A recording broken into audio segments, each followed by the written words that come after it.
저주를 선택할 것이냐? 우리 한번 대답해 보시기 바랍니다. 여러분, 축복을 선택하시겠습니까? 저주를 선택하시겠습니까? 예, 그 무슨 질문 같지 않은 그런 질문을 하느냐? 누가 저주로 선택할 사람이 누가 있느냐? 그렇게 생각하실 수도 있습니다. 질문 같지 않은 질문이지만 그러나 이것은 말로만 되는 것이 아니기 때문에 선택을 하라고 하나님의 말씀을 하시는 거예요. 조금만 주의해 주세요. 말로만 되는 게 아니기 때문에 하나님께서 선택하라 그렇게 말씀을 하시는 것입니다. 오늘 하나님께서 우리 앞에 축복과 저주를 동시에 두셨는데, 그런데 우리가 축복을 선택할 것이냐 저주를 선택할 것이냐, 이것은 말로 되는 것이 아니고 하나님 말씀을 철저하게 순종하게 될 때, 그때 축복을 선택하는 것이 된다. 그러니까 쉬운 일이 아니죠. 그래서 오늘 우리가 나는 축복을 선택합니다 이렇게 다 입술로 고백하셨지만 이것만 가지고 되는 것이 아니고 말씀을 잘 지켜서 행하여만 축복을 선택한 것이 된다, 그렇게 말씀하고 있습니다. 오늘 26절 말씀에 보면 내가 오늘 복과 저주를 너희 앞에 두나니 그렇습니다. 두나니, 이것은 둔다, 두었다 그런 뜻이죠.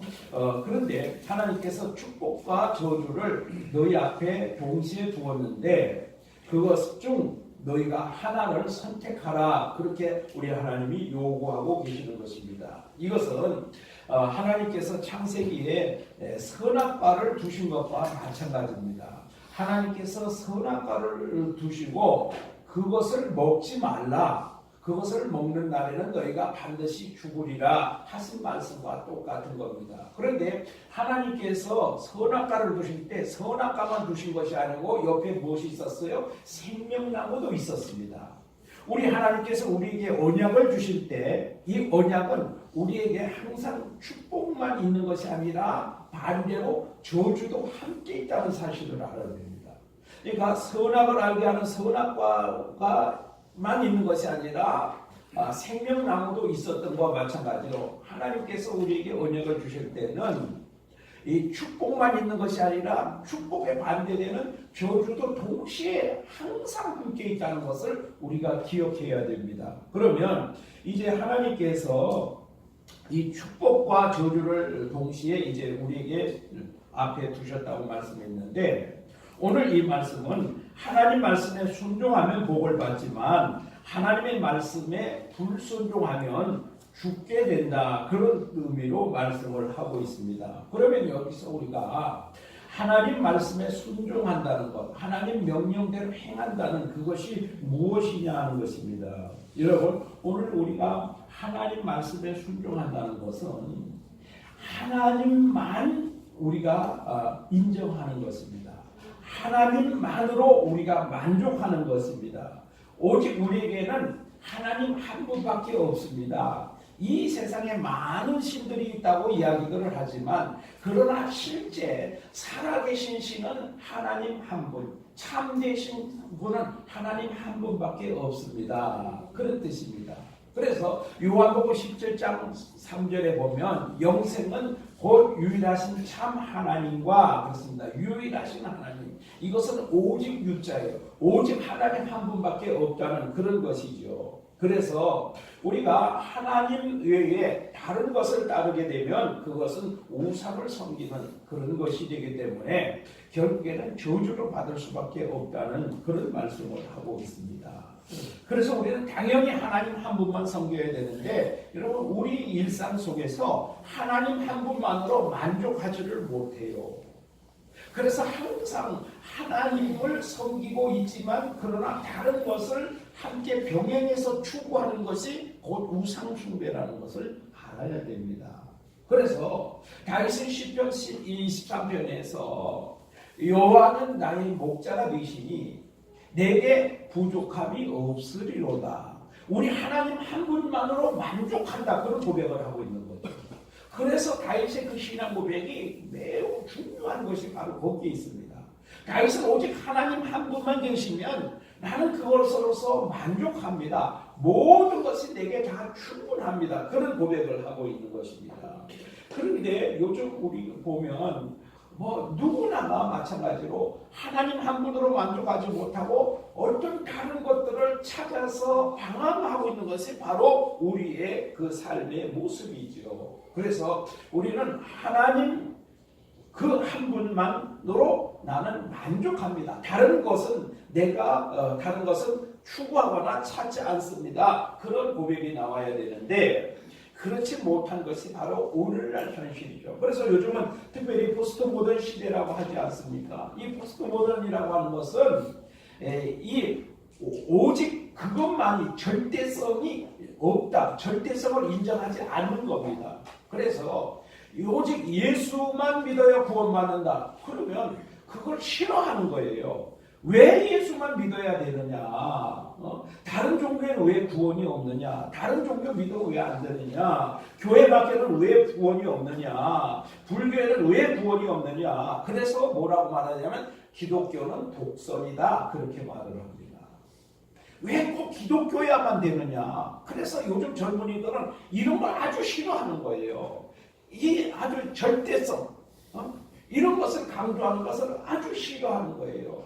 그래서 이 종교도 보면은 다 하나님이라고 그러지만 사실은 종교는 다 같은 것이다. 그래서 마지막에 가서 만나고 보면 다 똑같은 종교다. 그렇게 주장하는 사람들이 사실은 많이 있지요. 여러분, 그러나 우리는 오직 하나님, 오직 나를 구원하신 구원자 되시는 분은 예수 그리스도 한 분밖에 없다. 이것을 인정해야 됩니다. 그래서 여러분, 우리가 독선이라는 말을 들어도 그래도 예수밖에 없다.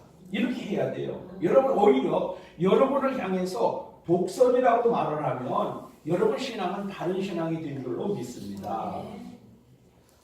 그래서 여러분, 우리가 예수쟁이라는 말, 그거 원래는 좋지 않은 의미로 사용이 됐어요. 그리스도인이라 일컬었다 이런 말이 나오는데, 그것은 처음에는 아주 부정적인 시각에서 사용된 말입니다. 그러나 우리는 오늘 요즘 말로 말하면 예수쟁이하고 손가락질하고 욕하는 그런 의미를 가지고 있는 거예요. 그런데 여러분, 쟁이라는 말이 우리나라에서는 그렇게 좋은 그런 의미로 사용되지 않았죠. 옛날에 이런 직업을 좀 천한 직업을 가진 사람들에게 쟁이라는 말을 붙였어요. 그래서 대장쟁이, 엿장소, 이런 사람들, 땜쟁이, 이런 말을 할 때 다 쟁이라는 말이 좀 좋지 않은 표현으로 의미로 사용이 되거든요. 그래서 오늘날도 예수 열심히 믿고 예수밖에 모르는 사람들을 향해서 뭐라고 말합니까? 예수쟁이라고 말을 합니다. 그런데 세상 사람들은 우리를 향해서 예수쟁이라고 비난하고 조롱하고 비아냥거리는 의미로 사용한다 할지라도 우리는 뭐예요? 할렐루야, 감사합니다. 이렇게 돼야 돼요. 왜냐하면 저 사람이 나를 예수 믿는 사람으로 인정한다는 거거든요. 그래서 사도 바울은 미쳐도 누구에게만 미쳐나? 예수에게만 미치면 바르게 미친 것이다. 그렇게 말씀하고 있습니다. 여러분, 미쳐도 예수에게만 미치시고 미쳐도 바르게 미치시기를 바랍니다. 그래서 세상 사람들이 뭐라 그래요? 교회에 미치지 마라. 그래서 어느 선을 그어놓고 그 선을 넘어가지 말라. 이렇게 주장들을 하죠. 그런데 우리는 미쳐야 될 줄로 믿습니다. 오직 하나님 한 분밖에는 없습니다. 그래서 오늘 이제 12월 첫째 주일인데요. 12월 이 성탄절 전주일까지를 대림절 기간이다. 그렇게 말합니다. 대림절은 뭐냐면 예수님의 오시는 것을 대망하는, 크게 기대하고 기다리는 그런 절기가 대림절 기간입니다. 그래서 이제 우리에게 하나님 외에는 소망이 없고 예수 그리스도밖에는 소망이 없다는 사실을 믿고 오늘도 우리에게 다세우실 예수님을 기다리시는 이런 대림절이 되시기를 소망합니다. 여러분, 오늘도 여러 가지로 바쁜 일을 다 뒤로하고 하나님을 예배하기 위해서 오늘 이 자리에 나오신 여러분, 바로 이런 분들을 향해서 하나님은 내가 너희 앞에 축복을 주었다 그렇게 말씀하시는 거예요. 그래서 여러분 오늘 예배 자리로 나오신 여러분이 바로 축복과 저주 중에 축복을 선택하신 분인 줄로 믿습니다. 네. 오늘 그 복이 여러분에게 임하시기를 축복합니다. 네. 그런데 이 말씀을 어디서 하셨는가 하면은 오늘 신명기 11장 26절에서 32절에 말씀하셨잖아요. 그런데 이 말씀을 언제 하라고 말씀하셨는가 하면은 가나안 땅에 들어가거든 이 말씀을 하라. 그렇게 해서 지명을 지정해 주셨어요. 그것이 어디냐면은 바로 그 이스라엘의 중심 지역이 되는 그런 부분입니다. 그런데 거기에서 하나님께서 에발산에서 그리심산에서는 축복의 말씀을 그리고 에발산에서는 저주를 선포하라 그렇게 말씀하셨습니다.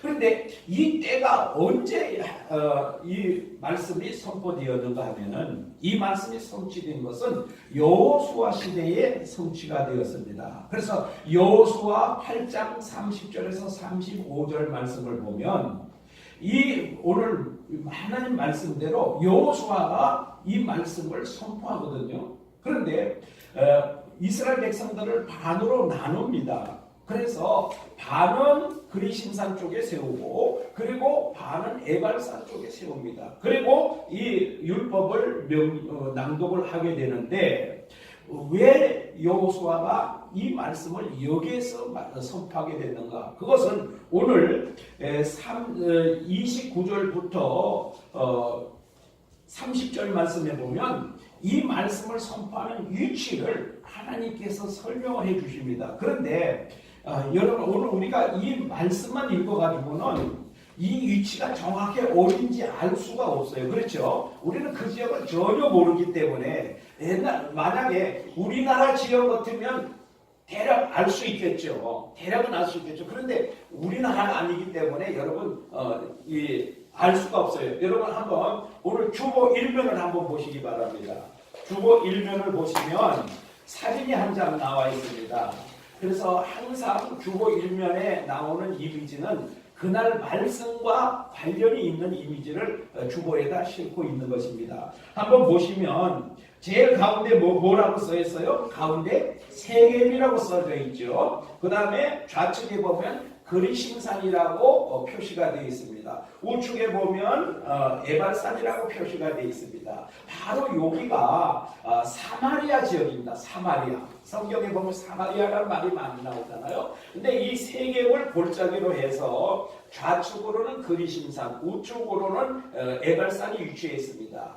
방향으로 보면 그리심산은 남쪽입니다. 그리고 에발산은 북쪽에 지금 위치해 있는 것입니다. 지금 이 세겜 이 지역에서 이 골짜기를 중심으로 해서 그리심산과 에발산을 지금 나누고 있다. 그러면 이 말씀을 선포한 시기가 언제냐? 여호수아 7장에 보면 이제 이스라엘 백성들이 가나안 땅을 정복해 들어가기 시작을 합니다. 그런데 제일 첫 번째 관문이 어디였을까요? 이스라엘 백성들이 가나안 땅을 점령할 때 제일 첫 번째 관문이 여리고성이었습니다. 여리고성은 어마어마하게 위대한 성이었어요. 지금도 발굴을 하고 있는데 지금도 다 발굴이 끝나지가 않았습니다. 그 정도로 어마어마하게 큰 성인데 하나님께서 그 성을 하루에 한 바퀴씩 돌고 마지막 날에 7바퀴를 돌고 이렇게 했을 때 그 성이 무너지도록 하셨어요. 그래서 이스라엘 백성들이 그 어마어마한 성을 무너뜨린 것이 아니라 그들이 외치는 말 한마디에 그 성은 와로로 무너지고 말았던 것입니다. 그런데 여기서는 아주 하나님의 은혜로 쉽게 이 여리고성이 무너졌습니다. 그리고 이제 두 번째 관문이 어디냐면 아이성이었습니다. 그런데 이 아이성은 여리고성에 비하면 너무나 보잘것없이 아주 작은 성이었습니다. 그래서 많은 백성들이 다 갈 필요가 없다. 3,000명만 가면 되겠습니다. 이렇게 해가지고 3,000명이 갔거든요. 근데 졸지에 완전히 거기서 패배를 하고 맙니다. 그래서 이제 하나님께 왜 이렇게 패배가 되었는가 하고 묻고 그래서 이제 그 원인이 밝혀졌는데 결국에는 이 아담이라는 사람이 하나님의 말씀을 어겼어요. 거기서 나온 전리품을 자기가 탐이 나가지고 슬쩍 감추어 버렸던 것입니다. 이것이 하나님 하나님의 말씀에 어긋나는 잘못된 일을 했기 때문에 하나님께서 아이성을 실패하게 하셨던 것입니다. 그래서 이제 이 아간이라는 사람을 이제 돌로 쳐서 죽이게 됩니다. 그리고 거기다 돌 무더기를 쌓게 됩니다. 그리고 그 이름을 아골골짜기라 이렇게 이제 이름을 합니다. 그리고 이제 아간을 이제 처형하고 나니까 하나님의 진노가 풀리셨어요. 그래서 다시 재차 공격을 해가지고 아이성을 점령을 하게 됩니다. 이 아이성을 점령하고 난 후에 이제 계속해서 가나안 땅으로 진격을 하며 이제 그 가나안을 점령하게 될 때 그때 하나님께서 이 말씀을 선포하라고 미리 신명기에서 벌써 말씀을 하고 있는 거예요. 그러니까 하나님께서는 벌써 그들이 가서 어떻게 되는지를 다 알고 계신 거죠. 그러니까 거기서 그리심산과 에발산에서 축복과 저주를 선포하라 그렇게 말씀을 하셨어요. 그렇게 하라고 하신 하나님의 뜻이 무엇인가 하면은 너희가 하나님 말씀에 순종하지 않으면 절대로 가나안 땅을 정복할 수가 없다. 하나님 말씀에 순종하는 것이 그렇게 중요하다.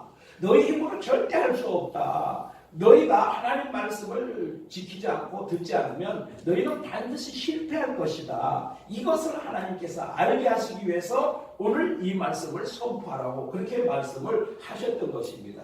여러분, 오늘 우리가 이 여리고성과 아이성을 그 교훈을 볼 때 우리가 하나님의 말씀에 순종하는 것이 얼마나 중요한가. 그냥 우리가 지키면 그냥 뭐 좀 축복을 받고 안 지키면 어려움을 당하고 이 정도가 아니고 하나님의 말씀을 지키면 생명이고 하나님의 말씀에 불순종하면 바로 죽음이라는 것을 알려주시기 위한 그런 것입니다. 여러분, 오늘 우리가 신앙생활을 할 때 여러분 무관심이나 중간지대는 없습니다.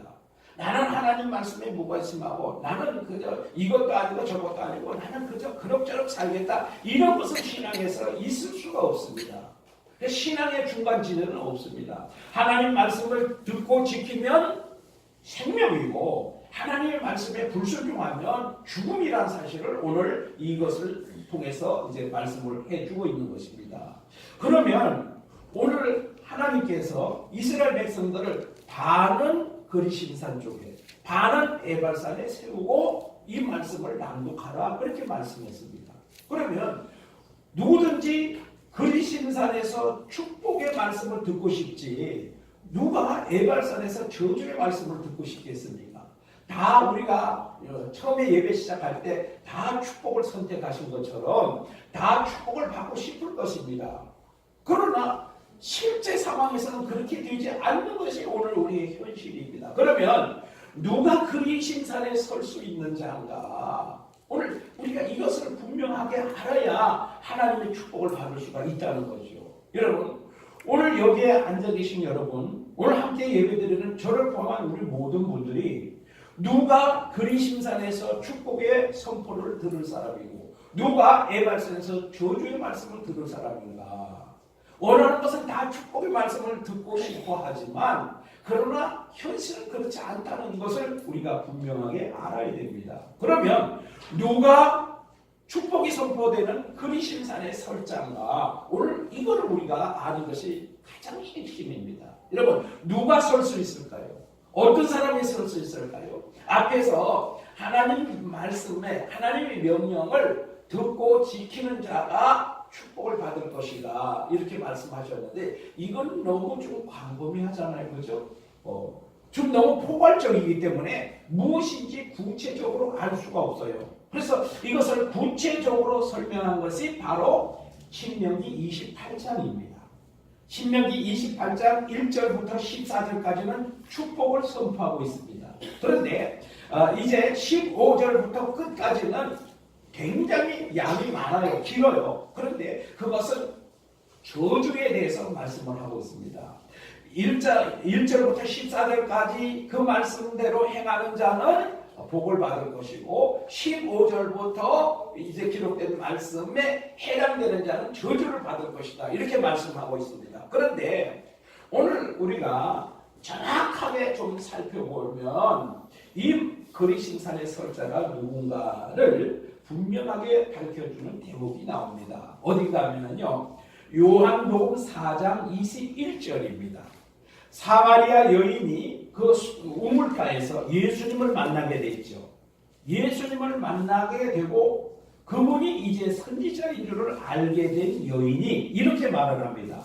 우리 조상들은 이 산에서 예배하였는데 당신들은 예루살렘에서 예배한다고 합니다. 이렇게 이제 여인이 말을 하니까 예수님께서 뭐라고 말씀하시는가 하면은 이 산에서도 말고 예루살렘에서도 말고 너희가 아버지께 예배할 때가 온다. 이렇게 말씀을 하십니다. 그러니까 이 그리심산에서 축복을 선포받는 백성은 예배와 깊은 관련이 있다는 것을 보여주고 있는 거예요. 그러면 오늘 이 말씀이 무엇입니까? 예수님께서 하신 말씀이 뭐냐면은 그 여인의 말처럼 꼭 그리심산에 가서 예배드려야 축복의 선포를 듣는 것이 아니고, 또 유대인들처럼 예루살렘 그 성전에 가서 예배를 드려야 축복의 선포를 듣는 것이 아니고, 이제 이 어느 곳에든지 교회에서 예배드리는 자들은 다 하나님의 축복의 선포를 듣게 될 것이다. 교회에 예배드리는 시대가 올 것이다. 교회가 예배드리는 시대가 올 것이다. 이것을 지금 말씀하고 있는 거예요. 그러니까 여러분 한번 보세요. 바로 오늘 저와 여러분입니다. 아멘? 바로 저와 여러분이 예수님께서 이 산에서도 말고 예루살렘에서도 말고 아버지께 예배드릴 때가 온다라고 말씀하신 그 말씀에 해당되는 그것이 바로 오늘 바로 저와 여러분입니다. 오늘 이 교회에서 예배드리는 저와 여러분이 바로 예수님이 말씀하신 그 말씀에 해당되는 사람들입니다. 그렇다면 오늘 예배드리는 여러분이 바로 그리심산에 서 있어 하나님의 축복의 선포의 말씀을 듣는 자가 되었다라는 사실입니다. 그러니까 여러분 오늘 이 말씀을 우리가 구체적으로 나에게 어떤 말씀이 어떻게 적용되는가를 분명하게 알게 되니까 여러분 오늘 이 아침에 나와서 여러분에게 함께 예배드리는 이것이 얼마나 큰 축복인가 하는 것을 여러분 알게 되겠죠. 여러분 또 우리가 잘 알고 있는 민수기 6장 24절에서 26절 말씀은 무슨 말씀이라 했어요? 우리가 소위 말하는 축도라는 말씀이잖아요. 또 고린도후서 13장 13절도 마찬가지로 신약의 사도적인 축도에 해당되는 그런 말씀인데요. 민수기 6장 24절부터 26절 말씀은 제가 다시 한번 읽어드리면 여호와는 내게 복을 주시고 너를 지키시기를 원하며 여호와는 그 얼굴을 내게 비추사 은혜 베푸시기를 원하며 여호와는 그 얼굴을 내게로 향하여 드사 평강 주시기를 원하노라. 아멘.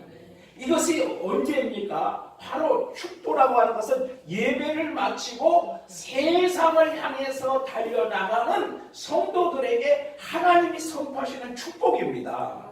그러니까 오늘 신명기 11장 26절 말씀, 이 신명기 11장 26절 말씀에 내가 오늘 축복과 저주를 너희 앞에 두나니 할 때 이 바로 축복에 해당되는 그런 말씀입니다. 그러니까 오늘 여러분 예배드리는 여러분은 바로 하나님의 축복을 받는 그런 복된 성도라는 사실을 여러분 잊지 마시기 바랍니다.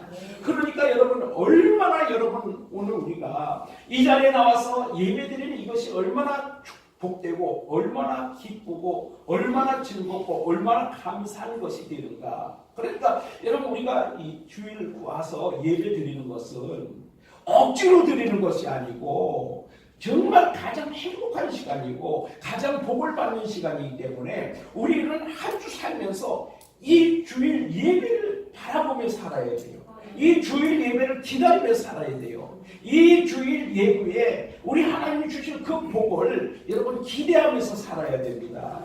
그래서 여러분 오늘 우리가 주일날 어떻게 하면 우리가 빨리 주일날 나가서 예배드릴까 이런 마음을 가지고 여러분 우리가 하나님 앞에 나와서 이 하나님 주시는 복을 받기 위해서 은혜를 받기 위해서 최선을 다해야 돼요. 그러니까 일주일의 한 주간의 삶은 오늘 이 주일 예배에 초점이 맞춰져야 되는 거예요. 우리가 비록 세상에 나가서 직업적으로 일을 하면서 여러 가지로 이렇게 살지만 그러나 모든 관심과 초점은 다 어디에 있어요? 주일 예배에 초점이 맞춰져 있어야 돼요. 그래서 오늘 우리가 한 주 동안 열심히 사는 것도 주일 예배를 잘 드리기 위해서 열심히 사는 거예요. 한 주 동안 엿새 동안 힘써 일하라고 말씀하셨죠.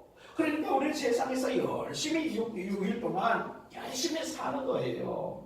그 다음에 우리가 또 토요일 날 또 주일을 예배하기 위해서 일찍 주무셔야 되죠. 일찍 주무셔야 되죠. 동해물과 백두산이 나올 때 요즘은 그런 것도 안 나와요. 옛날에는 12시만 되면 동해물과 백두산이 나오면 그 다음에 칙 하고 꺼져버리잖아요. 근데 요즘은 24시간 방송이 나와요. 오히려 더 재미있는 것들이 채널이 수백 개 채널 아닙니까? 그러니까 거기다가 또 TV 보느라고 그러죠. 또 요즘은 스포츠가 너무 인기가 있어가지고 저쪽 우리 지구 반대편에서 하면 꼭 우리가 잠자는 밤 시간, 새벽 시간이에요. 그러니까 올림픽 한다, 월드컵 한다 그러면 또 그거 보느라고 또 밤잠 못 자고 그래서 예배 시간에 나와서 졸고 하시는 분들이 많이 있죠. 여러분 사실은 오늘 우리가 이 주일 예배 드리는 이 순간을 위해서 모든 초점이 여기로 맞춰줘야 됩니다. 여러분 지난 주간에 여러분 오늘 예배 입고 나갔을 의복을 좀 준비해 보셨습니까? 여러분 은혜 받을 그 마음의 그릇을 좀 준비하셨습니까? 하나님께 드릴 헌금을 좀 준비를 하셨습니까? 여러분 오늘 우리가 하나님 앞에 예배드리기 위해서 한 가지 준비해야 될 일들이 굉장히 많습니다. 여러분 우리가 하나님 앞에 준비한 그 준비대로 하나님께서 은혜를 주시는 줄로 믿습니다. 열왕기하 4장 1절 이하의 말씀에 보면 그 선지자도 그 부인에게 엘리사 선지자가 가서 그릇을 빌되 많이 빌라 그렇게 말씀하셨죠. 그래서 이제 그 그릇을 빌려와가지고 문을 걸어 잠그고 기름을 따르기 시작합니다. 그 한 병의 기름에서 끊임없이 계속해서 기름이 나오는 거예요. 그런데 이제 그릇에 기름이 차면 옮겨놓고 했는데 그릇을 아들이 안 가져오는 거예요. 그릇이 더 없냐? 그러니까 이제 그릇이 없습니다. 그러니까 기름이 딱 거친 거예요. 여러분 오늘 우리가 하나님 앞에 은혜 받을 준비를 얼마나 했느냐에 따라서 하나님이 그 은혜를 가득하게 채워주실 줄로 믿습니다. 여러분 우리가 온전히 이 주일이 얼마나 복된 날인가 하는 것을 생각하시고 없는 집에 제사 날짜 돌아오듯이 이놈의 주일은 왜 이렇게 자주 돌아오노? 이게 아니고 왜 이렇게 주일이 빨리 안 오나? 이렇게 좀 기다리는 저와 여러분 되시기를 축복합니다.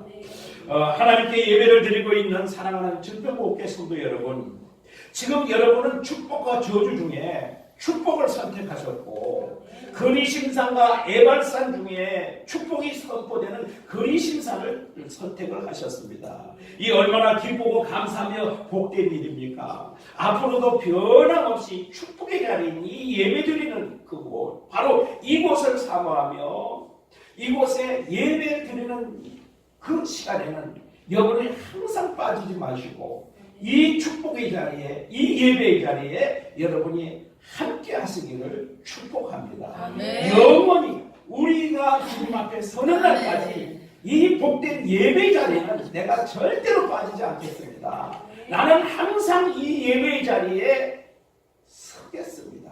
아멘. 그것은 바로 그리심산이요. 그것은 바로 축복이 선포되는 그것이기 때문에 나는 이 축복이 선포되는 이 자리를 떠날 수가 없습니다. 주님, 죽음이 나를 막기 전까지는 어떤 일이 있어도 축복이 선포되는 그리심산과 같은 이 예배 자리 결코 내가 떠나지 않겠습니다.